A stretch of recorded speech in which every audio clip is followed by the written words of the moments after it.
What's up guys, thanks for watching another video. Today I want to do something a little bit different on my YouTube channel than the usual. Usually I'm working like on my car and stuff and just like building it or whatever, but in today's video I want to show you guys how I shoot my photos and as well as how I edit them. I think it's going to be pretty cool, maybe help you guys step up your Instagram. This is something that I'm really passionate about. I've been doing it for about maybe like the past year or so, I guess I've done it for quite a while now, and I'm just going to share with you guys my advice and tips that I use when shooting and editing my photos.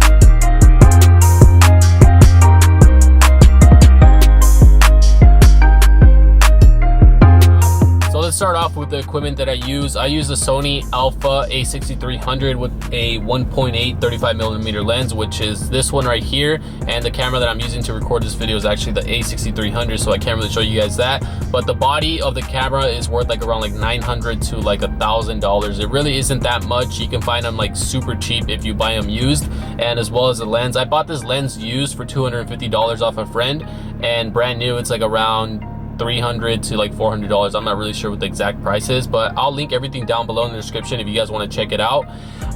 But yeah, you don't really need a cool camera setup to shoot these photos. I used to use my iPhone, and still to this day, when I don't bring my camera with me and I find a cool spot, I'll snap a picture of my iPhone and I'll edit it. A lot of people think that you need like a fancy camera setup, but honestly, in my opinion, you don't. I think what really matters the most when taking a photo is the composition, the location, the time of the day, and how you edit it. So I'm going to be showing you guys all that other stuff later on in the video, how you edit your photo and how you make it actually look really good, because that's honestly what's going to matter the most. But to begin with, you need a good photo, so I'm going to go over a couple tips that I use when taking a photo.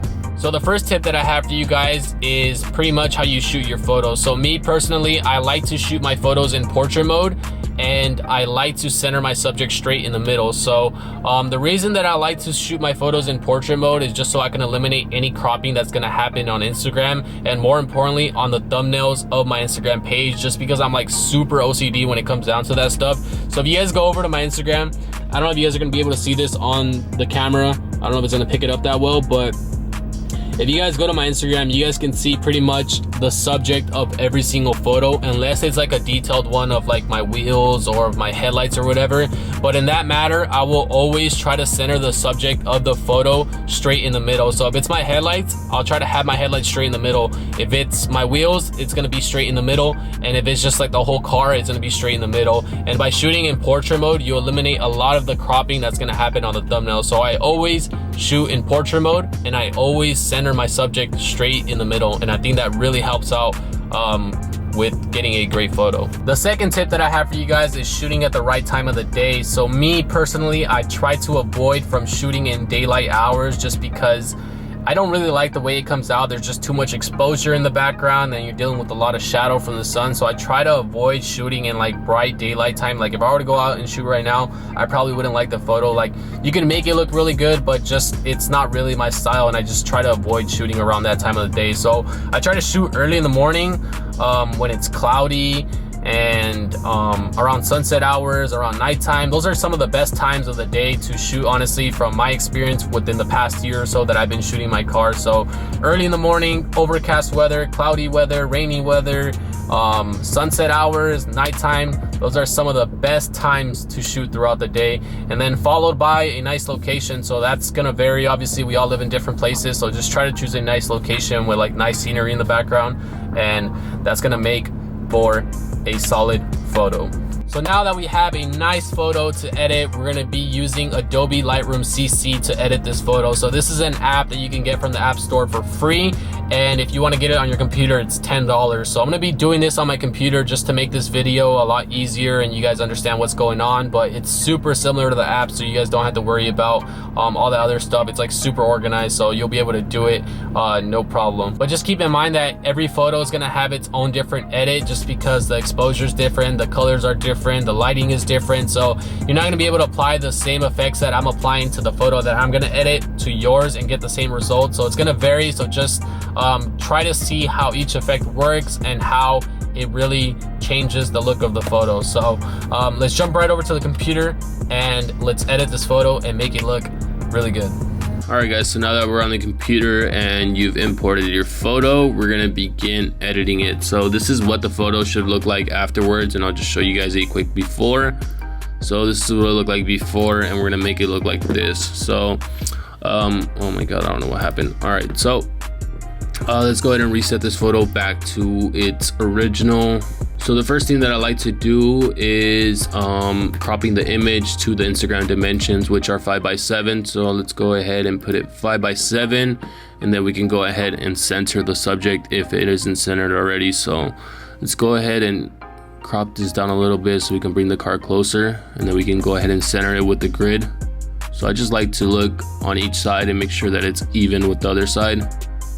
Same thing with the top and bottom. So that is pretty good right there. So now we can just jump right into the point curve. I like to start off with the point curve just because my point curve is almost always the same. I like to do an S3 or 4 point curve. So I'll bring up this one. This one's for like the fade effect that a lot of people like to use. I like to leave mine down here, and then we can go ahead and bring down this one, which is for like a contrast, and then this one's gonna be for the light, and then this one I just leave it where it's at. So that's pretty good right there. Now we can bring down the exposure. It's gonna get kind of dark. So now the contrast, I'm gonna bump that up almost all the way just because I like my images highly contrasted. So I'll leave it like around 90. I know the photo's like super dark, but we're gonna fix that right now. So the highlights, let's go ahead and bring them up a little bit just so you guys see like how each effect works. I like to bring them up all the way and just see what it's gonna do to the photo. So the highlights, I'm gonna go ahead and leave them like around like 19. The shadows, we can go ahead and bump them up a little bit more. That's gonna line up the image, bring down the contrast or the darkness of the photo. And the blacks, same thing. So as you guys see, the photo is pretty much now back to what it sort of looked like before, but just with a lot of contrast, and it just looks better. But now the whites, let's see if we don't really need too much adjustment on the whites. So let's go and leave it like around like 15. We'll come back to it later if we need to adjust it. So now that all of this is done, God, I don't know what happened.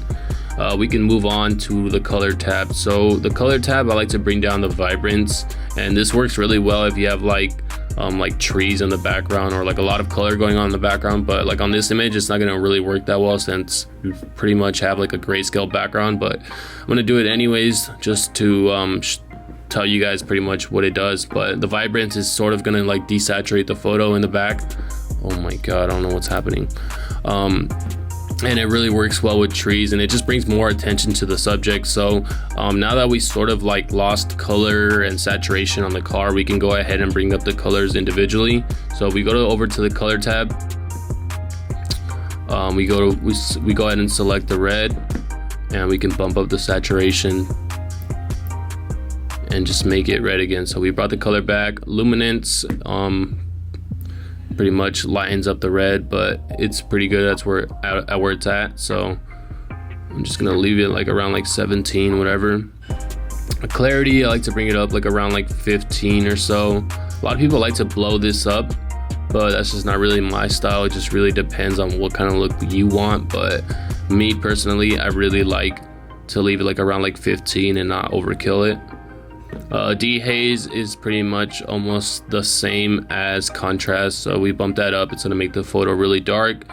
This is gonna make it light, so just go ahead and leave it like around 15, 16. So that's pretty good right there. The vignette, I like to add this, but I don't like to add a lot of it because this is really gonna affect the way it looks on your Instagram thumbnails on your Instagram page.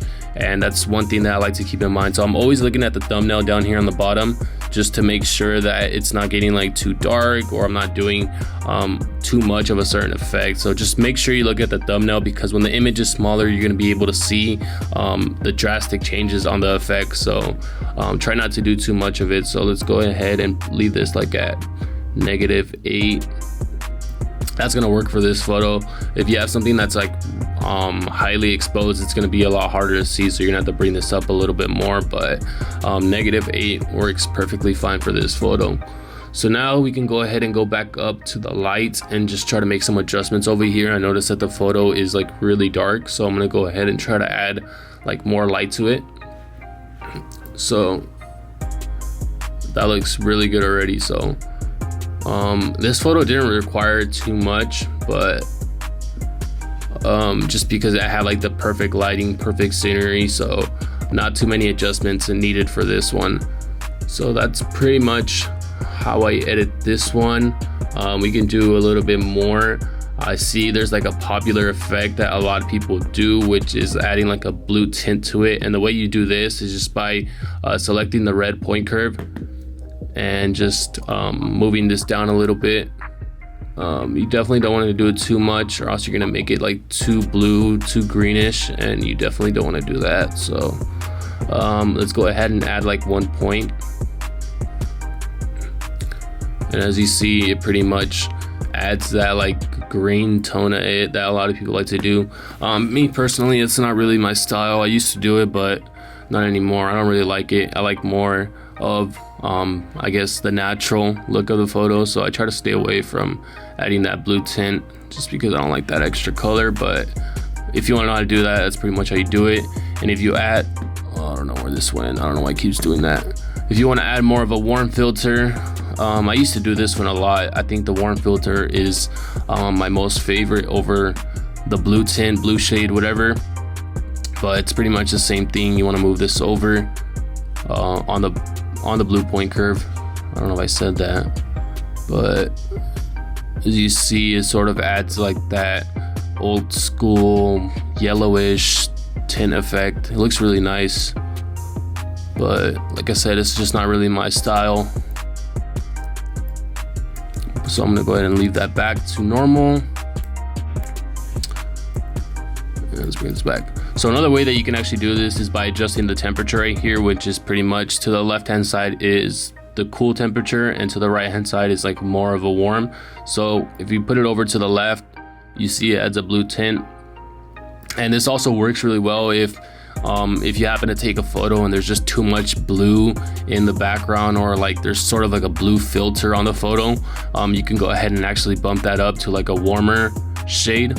But for this photo, it's pretty much perfect, so I think I'm just gonna leave it where it's at. So but yeah, you can bring this up and it adds more of a warm filter, so that looks really good, especially with the red.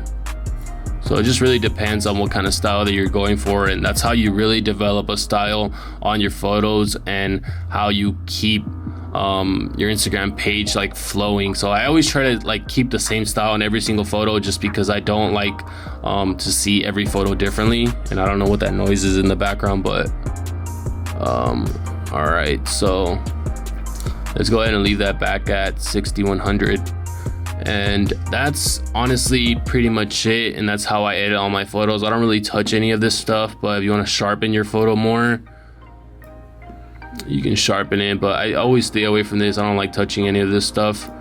The noise reduction, if you have a lot of noise on your photo, you can go ahead and bump that up a little bit, but again, like a lot of these effects won't really change the actual look of the photo. If you shoot a grainy photo, it's going to be really hard to make it non-grainy. So I just really suggest just shooting a really nice photo to begin with, so you don't really have to make these adjustments and deal with trying to take it off, because it's a lot more difficult. So this sort of works if it has a little bit of grain, but honestly, for the most part, I just always stay away from this and I just try to shoot a perfect photo.